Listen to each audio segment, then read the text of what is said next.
Daha, хорошо. Tabii ki daha sonra tahlile de geleceksiniz yazmaya. A, B, F, D. Şimdi çok ilginç bir harf olacak. Bakalım. Siyadaki Salih.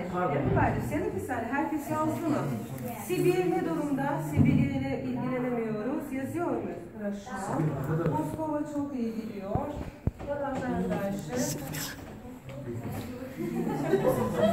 Anne öyle ülkelere bir şeylere.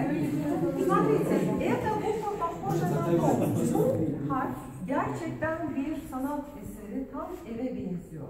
Eğer şeylere benzetirseniz harfleri daha kolay öğrenirsiniz. Это буква D. Это буква D. Большая, маленькая. Tabii herkesin evi biraz farklı çıkıyor. Ama ev yazı böyle afilli diyelim.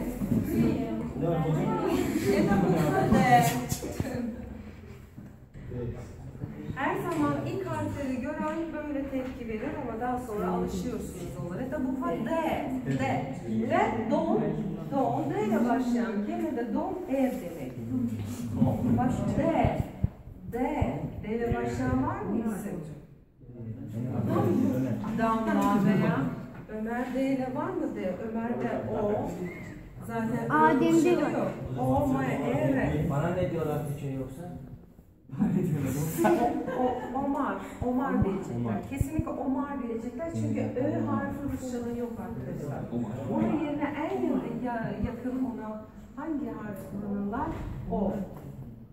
Ya Ömer ya Omar. Ama neden Ömer?